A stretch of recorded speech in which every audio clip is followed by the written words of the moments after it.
Greetings, I'm Gerd, Leonhard, Futurist in Zurich, Switzerland. It's my great pleasure to be a keynote speaker today for you guys at the Global Impact Conference.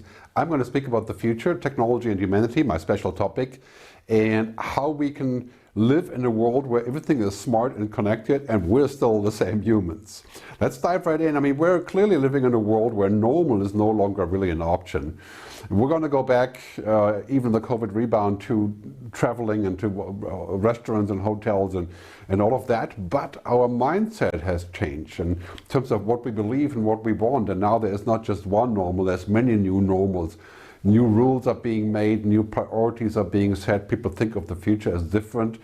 This is kind of a reset point, like in many ways like 1968 may have been in the past. Today is 2020, 21 is the reset point for the next decade. We're going to think of things differently, and we're shaking up the world in so many pieces now. We're rethinking tourism, we're rethinking traveling, we're rethinking capitalism, and of course climate change, very, very big change. It's going to change more our world in the next 10 years than the previous 100 years. New paradigms, new stories, new opportunities, and a new way of looking at what we are, what humans are.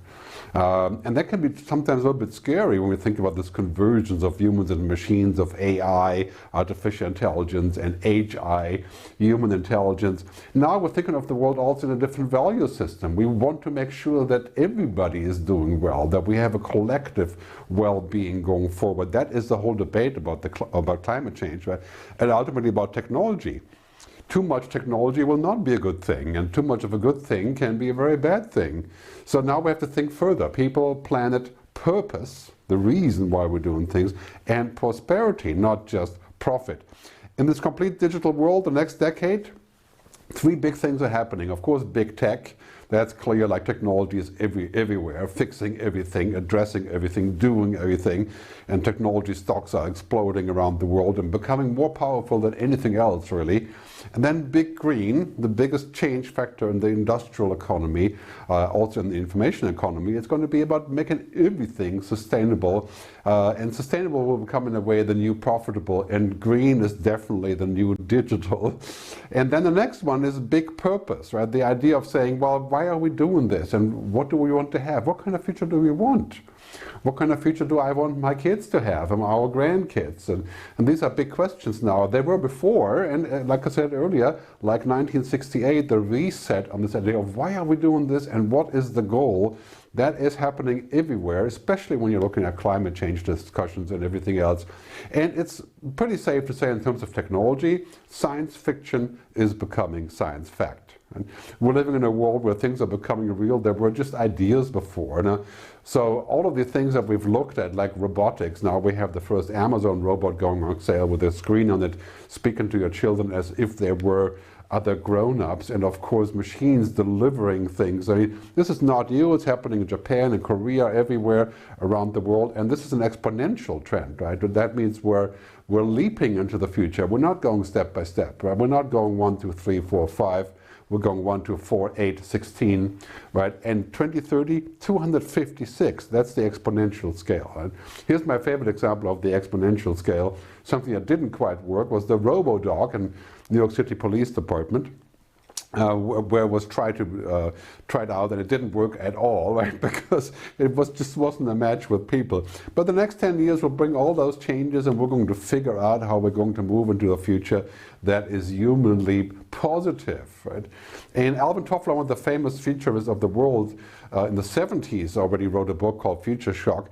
He talks a lot about this, the framework that changes, and Marshall McLuhan addressed the same thing as well. It's not just one thing that changes in our world, it's everything around us. So big data, cloud computing, artificial intelligence, the Internet of Things, quantum computing, the blockchain, you know, all that stuff, they're all coming together, right? I call these the game changers. So if you want to know more, just Google for Gerd, G-E-R-D, my name, and game changers, you'll find out more stuff there. But just some examples of what that means for us. You know, data, cloud, and the Internet of Things is like the new oil. And I talked about that for, I don't know, 15 years. In fact, maybe get a little bit stale now. That's why I say data is also the new plutonium. It can be used as a weapon.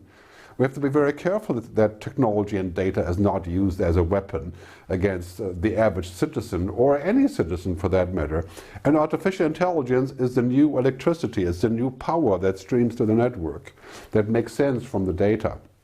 Very powerful changes as voice control is becoming the new normal, the new interface. We're going to speak to machines, they're going to speak to us.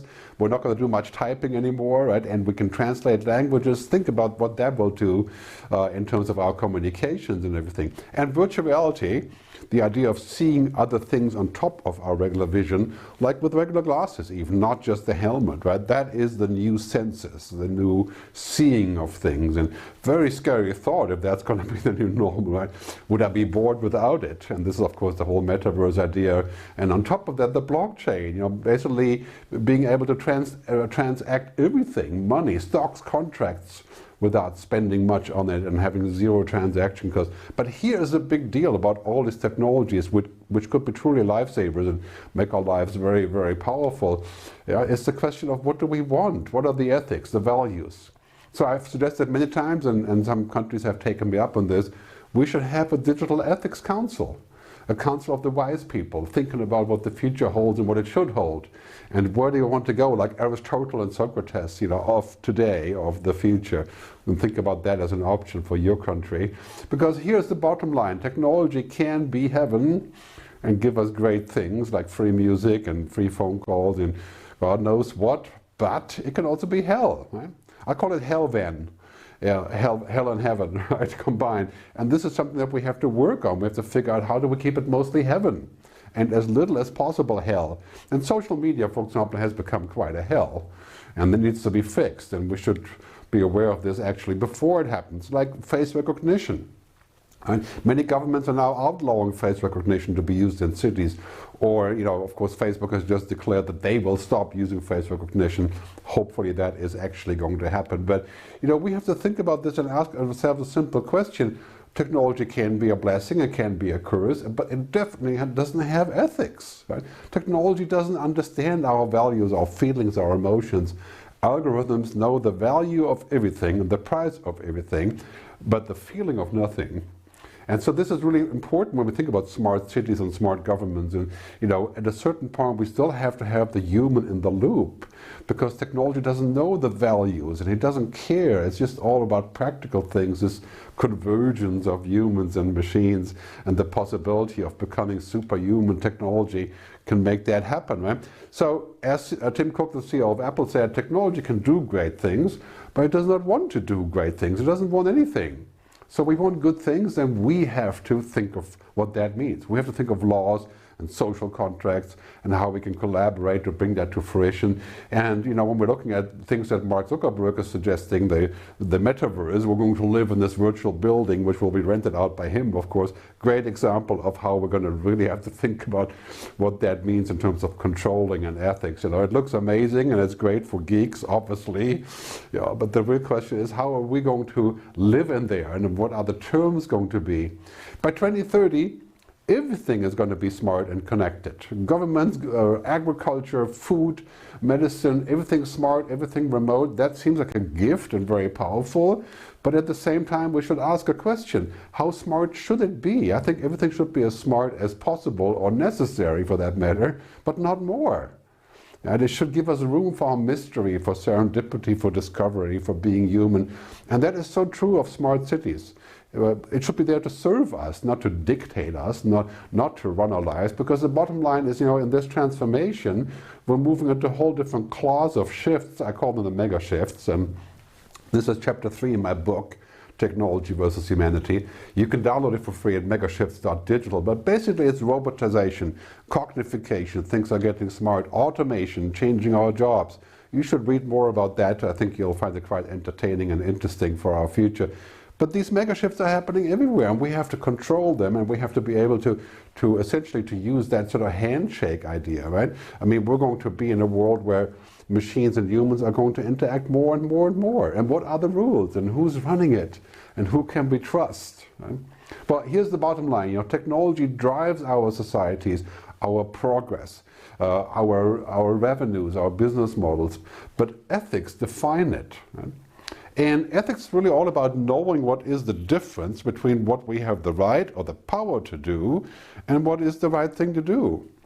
And how would you know what the right thing to do is? Right? How would you know what is right in that moment or maybe in a later moment? That is a difficult discussion where we have to look at basically all around us and say, well, technology makes all these great things possible, but I really believe that the more that we connect with technology and devices and with each other, of course, the more we must protect what makes us human.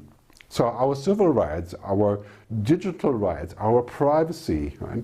And that is going to be so important in smart cities and smart environments.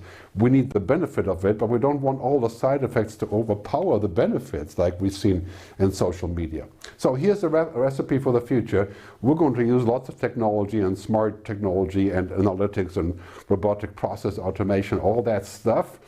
But in the end, right, being human requires a lot more than data and logic, and being happy requires a lot more. And basically real-life success requires intellectual intelligence and emotional intelligence and social intelligence, which machines don't have. And I don't think we should give that to machines. We should retain that for ourselves. The recipe for the future, as I was saying earlier, is really this: the good future is awesome humans on top of amazing technology. Awesome humans means we do the things that make us human: creativity, imagination, values, empathy, compassion. Right? All the things that come together, awesome humans on top of amazing technology. That to me is the recipe for what I call the good future. And in fact, I made a movie about this, The Good Future, which I would like you to watch if you have a minute. It's 12 minutes long. thegoodfuturefilm.com. That explains a lot about technology and humanity as well, and why I believe that we can have a good future. The good future is entirely possible. It's just up to us to create it today and to make the right decisions. So, embrace technology, but don't become it. Thanks very much for tuning in, and I hope to see you in the future. Bye.